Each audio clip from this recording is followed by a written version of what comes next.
Hey, good morning, guys. Welcome to another edition of Antoine and Friends. You know I'm excited because we have a very, very special guest. One of my favorite authors. Guys, have the one and only TV Docs here this morning. You guys are in for such a wonderful treat. That's all I'm going to say. I'm going to let her introduce the book. I'm just going to hand it over to her. And again, guys, I'm so excited to see you. TB, take it away. Thank you. Hi, everyone. My name's TB Darks. Taylor Darks is my real name for those who've been wondering.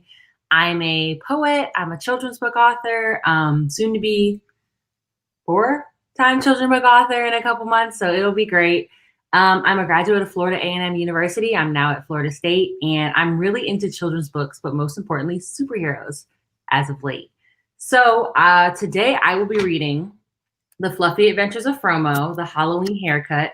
This is the second book in the series. Grab this. This is the first book, actually, The Fluffy Adventures of FROMO, A Sticky Situation. Just to give you guys a little bit of background, The Fluffy Adventures of FROMO is about a little girl named Monique. She's a superhero by day, or a student by day, superhero by night. And the cool thing about her is she uses hair products to fight all of her villains. So this is a hair-inspired book, but not in the kind of way that you would think. She fights villains, she fights bad guys, she fights bullies, and it's a very unconventional book, but it's a lot of fun, and the kids really love it. So the second book is about Halloween, and since it's October, it's spooky season.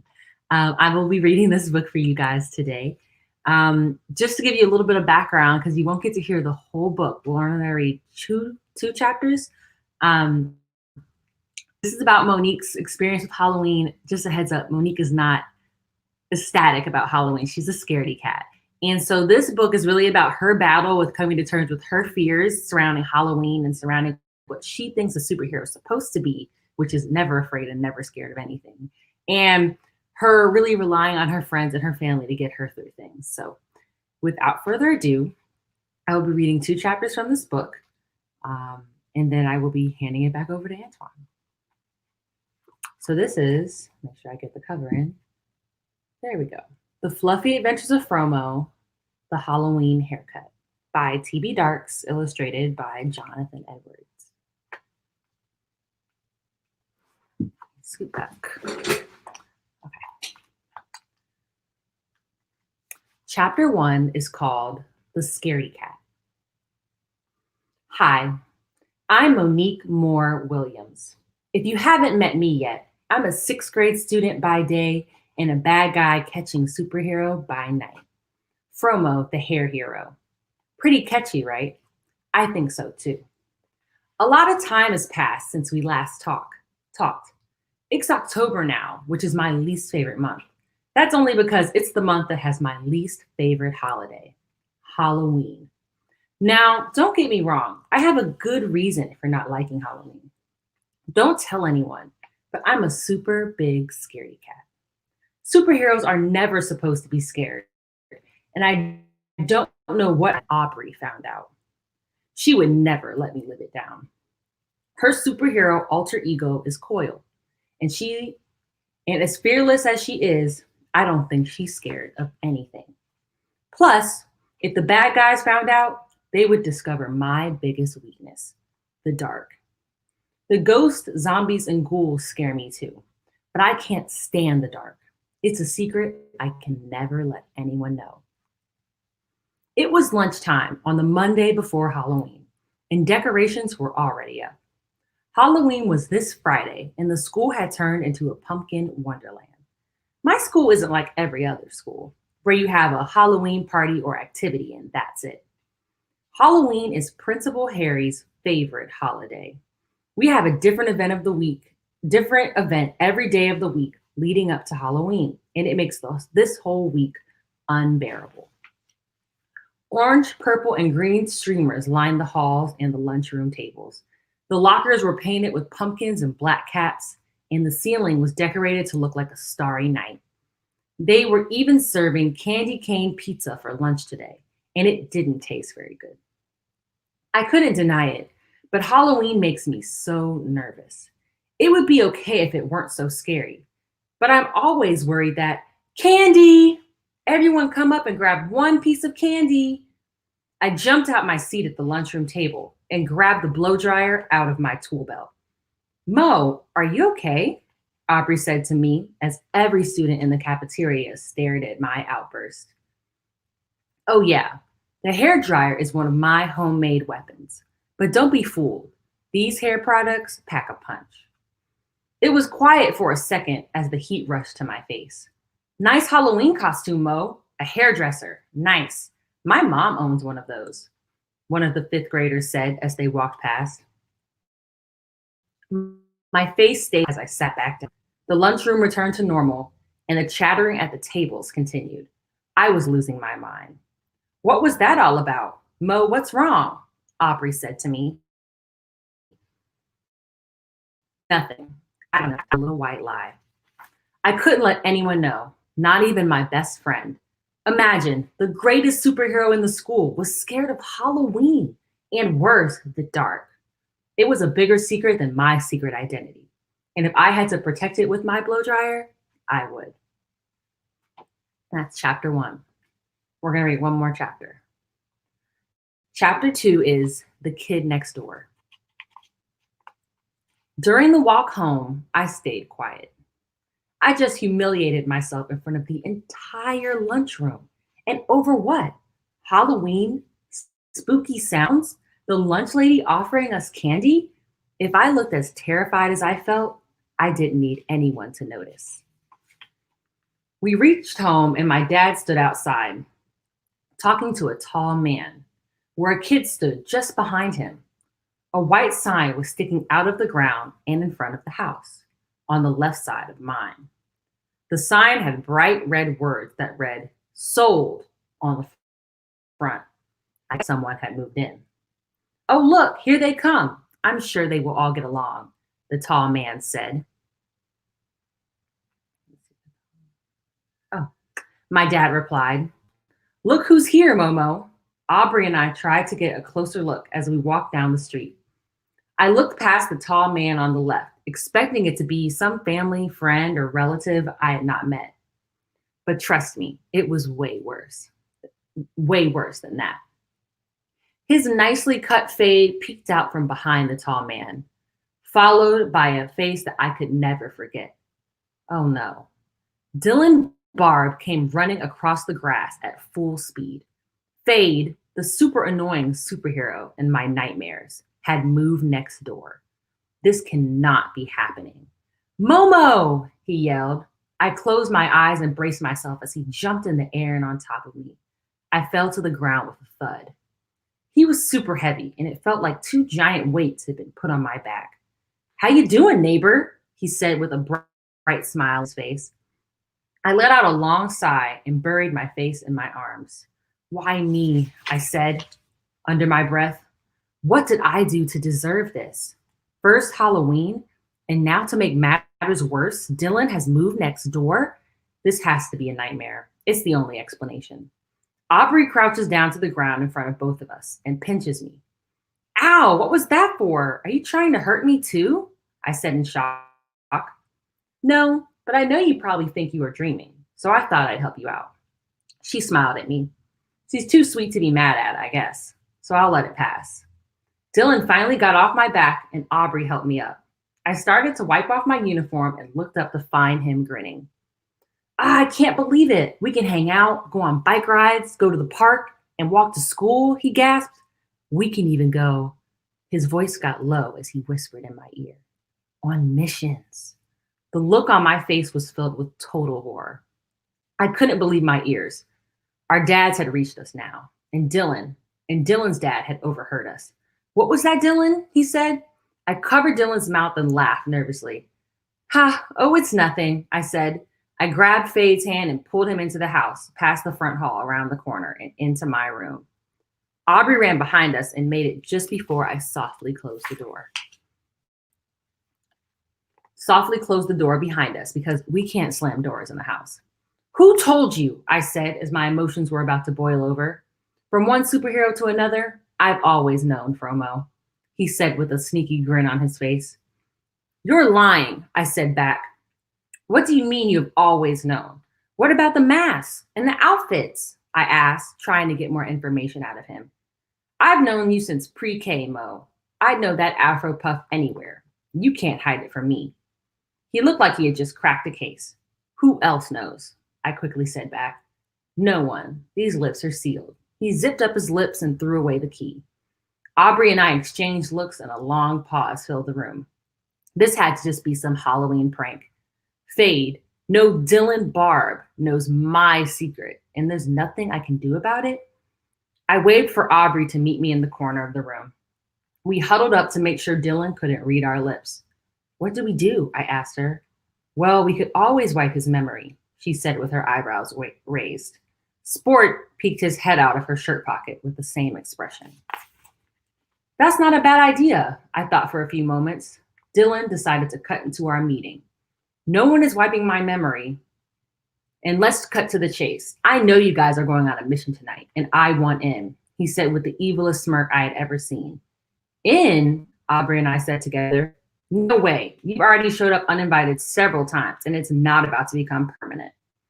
Come on, we can even come up with a group name, he said, ignoring me. No way, Aubrey replied. Hear me out. How about the Three Amigos? The Three Hair Heroes? Those are terrible ideas, Dylan, and you know it.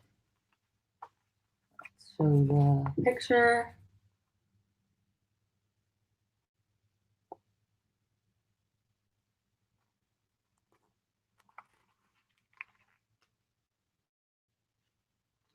Hair Robot Zombie Fight Squad. Ooh, I like that one, Aubrey said from beside me. I gave her an annoyed look. Or not, she said under her breath. Come on, let's give him a test run. What's the worst that could happen? She nudged me with her arm and gave me a grin. In my mind, I have an entire list of things that could go wrong. But what came out of my mouth was different. Fine, I gave in. Really? Yes, Dylan yelled, and Aubrey and Dylan jumped in the air in high-fiving spin circles. But you have to follow our rules, stay our way, and please don't get a big head. Woo! Hair hero fighting side zombie monster apocalypse, go! Dylan tried again. That is not our name. I rolled my eyes. Dylan and Aubrey continued to jump around my room, cheering and laughing. I took a deep breath. Hopefully, this is as scary as it gets. Show the picture one more time. And that is the end of chapter 2. All right, TV, I definitely enjoyed it. Guys, I know you enjoyed it, and if you want to find out what happens, you're going to have to pick up a copy of the book. So, TV, like I said, thank you so much for reading that. Like I said, I thoroughly enjoyed it, and I know our friends who are watching today enjoyed it as well. So I want to ask you, when did you know, when was the moment you knew that you wanted to become an author? I think the moment I realized I wanted to become an author is when I realized I could become an author. I know that sounds weird, but I feel like representation and mentors are everything, because the reason I found out I could become an author is because I met someone who was actively trying to become an author, an academic advisor of mine. And so since he was trying to do it, I was kind of like, he was telling me things and he was showing me how he was doing it. And I was a writer already. And I was like, well, I guess I could do that. And so this whole experience has been like a DIY process where I've kind of been putting things together and piecing things together from people who have come in and out of my life and really helped me forward. So if I could give a time period on it, I would say my sophomore year, junior-ish year in college. Oh, okay. And was that academic advisor, was that your actual mentor, or was there anyone else who helped you along the process? That was my mentor. Yes, I had another professor who's still at FAMU who didn't necessarily help me publish the book, but their classes and their insight really helped me publish my first book, which was Caged, a Poetic Collection of the African American Experience. So not a children's book, but it was my first real book that I got to publish and use. And so it was kind of like two different people helping me in two different ways. And then, of course, everyone else helping me in all their little ways. Oh, no, that's cool. When I was attending my college, Bowie State University, I actually took a class called Children's Literature. That's And so at that cool. time, I said, why am I taking this class? Right? I didn't have any interest in it. And it's just so funny. Fast forward, becoming a children's book author, and to have the opportunity to go back last year to talk about children's literature as a actual published author, it was amazing. Like it was so surreal. So just like you said, having those academic advisor there who helps you along the way, just think about me going back there to teaching in that very class, it was just unbelievable. That's awesome. But I agree with you. Mentors are everything. It's always good to have someone who can help you along the path. Like it makes a big difference. It really does. Also, are you working on any books right now? I am. I'm working on several books right now. I'm always Mm. working on books. I mean, I don't have time to write them in grad school, but I usually, for all those writers out there, you do not have to write every day to be a writer. Don't let them tell you that. It's not true. So all my writing, because I'm in grad school and I do so much academic writing on a daily, weekly basis, all my writing's really on my breaks. So summer break and Christmas break. I'm writing a novel that I can't release stuff about right now, but it's an adult novel. So hopefully I get that done before I graduate. I'm always writing the second book to this. I don't know if I'll publish it within the year because I'll be comping in grad school at that point, but please follow it and please catch up on it so you're ready when it comes out. That one will be about, I'm pretty sure it's going to be called The Tryout. So here's the deets. So that would be FROMO trying out sports because I was a 3-sport athlete in high school and then I was a collegiate athlete. I played women's basketball at FAMU. So that will be her playing sports. I feel like I'm going to make it so she's not good at sports just to be funny with myself because I enjoy my own books when I read them. But it might make it so she's not very good at them. So she's struggling to find where she fits in the school sports thing. I'm also publishing another children's book. This will be my first time trying out traditional publishing. I can't release any information on that, but when I do and it's out and I have it, I'm sure I'll be back. So that'll be Oh. exciting. Oh yeah, and you're doing a lot, and that's good. Like that's really cool to hear about all the different projects, things you're working on. But I have to know, how did you get the inspiration for the promo series? Like I mean, I was like absolutely blown away when I first had a chance to read it because one of my favorite superhero is actually Batman. So so when I read promo, I was like, oh man, it reminds me of Batman. Throwing the cones, the hair picks and stuff like that. So how did you get the inspiration for the promo character?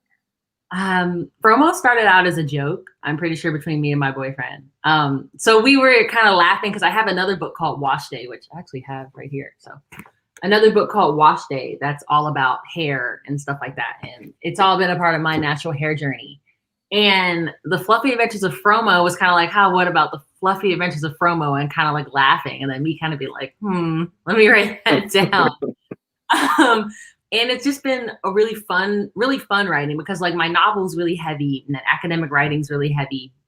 So having something that I can just be silly with was really important to me. And I really enjoyed it. Like I didn't get to, because it was the second book, you didn't get as many introductions, but the Fluffy Adventures of FROMO is Monique. She fights with hair. It's kind of like her afro. That's how it works. She makes her own hair products. Her sidekick is Coil, like hair coils. She has springs on the bottom of her shoes. She also Coil has her own little sidekick called Sport, who's the class guinea pig. Fade, who you met briefly, who FROMO kind of dislikes a love-hate relationship. He's Dylan Barb, so he's a barber, so he cuts people's hair and saves the day. Her parents, Wonder Weave and the Bald Spot, are hilarious to me every time I introduce them. But so having something that kind of comes together and it's just silly and fun and really allows brown and black children to see themselves in a different light and see things about themselves in a different light that kind of make it fun and interactive and cool. So FROMO's my baby. She's definitely my favorite, but it kind of was just a moment and FROMO was kind of born. You know what? And it's funny, like you talked about the other characters. Like I like all the names, like I said, the parents and the mom and dad, they all had like their own names, superhero names. That was really cool. But while you saying that just reminded me, inspiration can come from anywhere. Anywhere. And I like the fact how you use your own personal experience, like you said, with your natural hair journey, and that kind of just turned over to a book series. And the people always asking, like, "Hey, Antoine, why did you name your character Little Andy?" Tell Mhm. people all the time. I have a cousin named Sandy, and she always calls me Andy. She will never call me Antoine, no matter where we are. She will Mhm. always call me Andy. It's always good to use those realistic elements of our lives to throw them into our book. So that's kind of cool how your natural hair journey mesh with the book. So that I like that. That was Yeah, very cool. my characters are definitely based on people around me in my life. I don't think they know they're based on them. Like my mom is Wonder Weave. Even though my mom doesn't wear weave, my mom's Wonder Right. Weave. Her superhero suit is just a business suit and a mask, and no one seems to know who she is. And even Fromo questions it like, that's not much of a disguise. But they kind of let it slide. And the bald spot is pieces of my dad, but not necessarily my dad. It's the goofy side of my dad. So I think if I told everyone how they entered into the book, I think they'd enjoyed it. Maybe I should do that at some point. That would be cool. That would be really cool. What message do you want the readers to get from your books? Um, the main message that I know this is going to go a little bit academic, but the main message I'm going for is healing and self love. So that's like the broad message of most of my books. But the individual message of the Fromo series, each book it's different.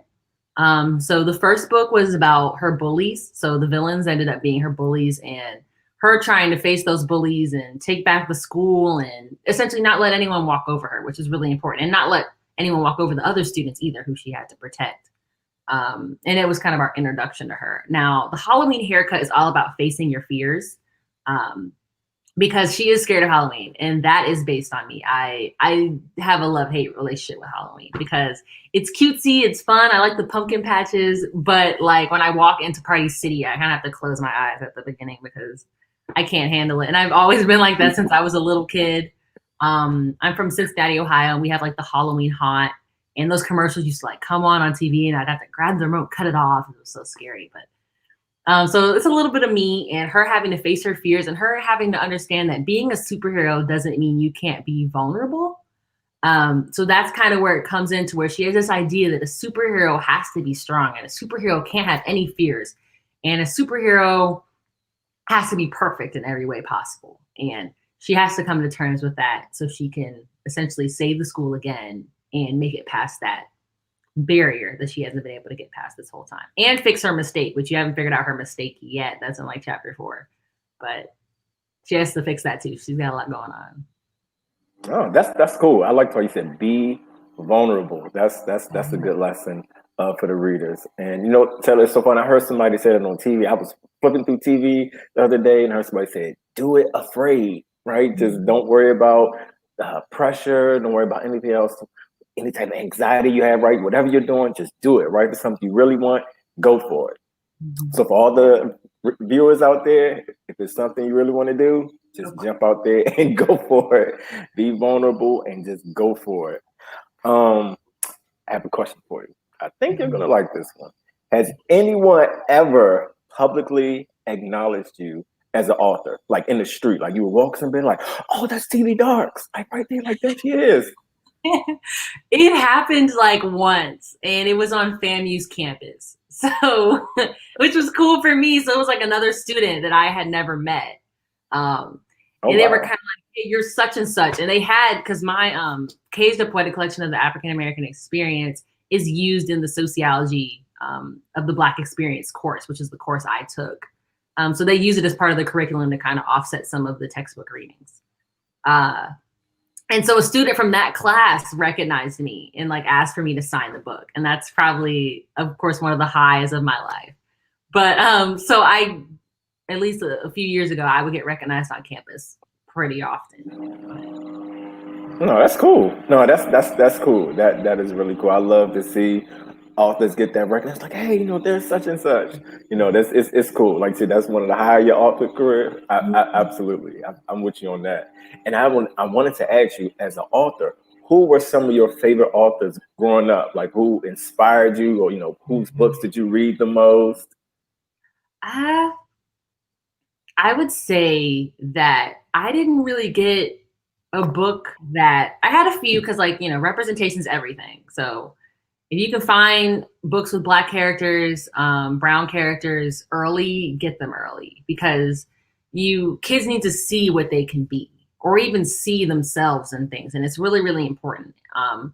I didn't get my first book that really hit with me because it doesn't matter. Like you can give a kid a whole bunch of books, but until they find that book, it's not going to have that impact. So the book that I really liked was Toni Morrison's Song of Solomon. And I read that in, I think, AP Lit or something around that age. So junior year, senior year in high school. And that book really, really inspired me because I hadn't read a Black author, a Black female author before. I think I read like Black Boy, and I think I read, if I'm forgetting the name, Going to Birmingham, like that book that everyone kind of reads. And that was my first time reading a Black female author. And the way she put her words together and the way it was just so poetic was so inspiring to me. I loved how every time you read it, you'd come back and there was something different. So she was my inspiration to get started. Now I write children's books, but my novel is very heavily inspired by Toni Morrison in a way. I don't write like Toni Morrison in my novels. I'm very straightforward. Toni Morrison will say something, you'll be like, what did that mean? And all the academics are like, it meant this. No, it meant that. They don't know because that's how she wanted it. But so mine are a little more straightforward, but I love having that depth that she brought to her reading and the depth that a few other authors I got after that brought to their reading. So she was very inspiring to me. Oh, that's cool.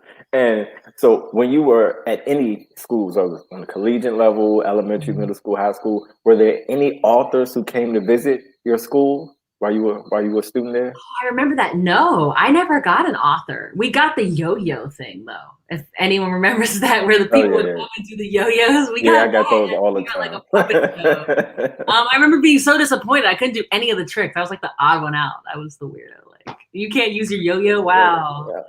Yeah. No, I used to try. It was that's all I got. Yeah, I didn't have any authors myself, but just having the opportunity to go to schools, that's a good example. I know you've had some experience having to read aloud to kids. How was that? It was a learning curve, I think, because my first book I ever read out loud in person was Wash Day, and it was at my dad's school. So my dad isn't at that school anymore, but he's a teacher, and it was at his school. And it was kind of like trying to figure out what the kids liked. So finally, I figured out they like sound effects. If you can put a sound effect in anything or make it interactive or make it so they have to do something to engage in the book, they're always interested. And it leaves such an impact. So in this book, there's a part where there's a drum roll. So I know if I read the book, I'll be like, all right, everyone give me a drum roll. Stop your feet, stop your feet. And then making sure you have those cues where like, okay, when I put my hand up, that's when the sound effect has to end, because if not, they're going to do that sound effect for 5 minutes. They're enjoying it. The one sound effect I cannot do is the guinea pig noise. It's like, give me your best guinea pig noise. And they'll do that for 20 minutes. I'm like, I can't do that one anymore because they just want to snort like a pig. I'm like, that's not even the right noise. But reading with kids is fun. And I think seeing the impact that you actually have in real time is fun too. Because sometimes I'll call out some of the Black students and be like, oh, you kind of look like her. And she'll be like, I do. And you're like, yeah, you look exactly like her. And she's like, oh my gosh. And then she's really into the book. And some of the activities where they get to create their own heroes and then run and show me. So I think it has a more of a lasting impact than we realize as authors sometimes. Oh yeah, it's a big deal. I remember I went to a middle school for the first time, and I stayed there the whole day, and I talked to all the middle school writing classes. And I had the opportunity to give out my first autograph, right? I had to autograph plenty of my books. Like that was a really good experience. So leaving those lasting experience with the students, having the opportunity to take pictures with them, like it was a big deal, for both of us, me and the students. So I'm with you on that. It leaves a lasting impression because you never know, one of our viewers right now might be watching, and maybe 10 years from now, like, hey, TV Docs, I was watching on Antoine and Friends, and guess what? I'm an author. So you just never know. You just never know. And what advice would you have for any aspiring authors who may be watching today? Get it down on paper. I say this in a lot of my interviews. I'm a big skeleton first, meat later writer. if I don't have a skeleton, it'll never get done because then you're trying to perfect each chapter before you even have it. Write down even the bare basics of each chapter and then write around it. That's my experience. And also call yourself what you are. You are a writer. You're not an aspiring writer. No one aspires to write. You've been writing since you could write. You're a writer and you're now working creative writing, and you should own it and own that identity and love it. And don't feel pressured. This is my last piece of advice.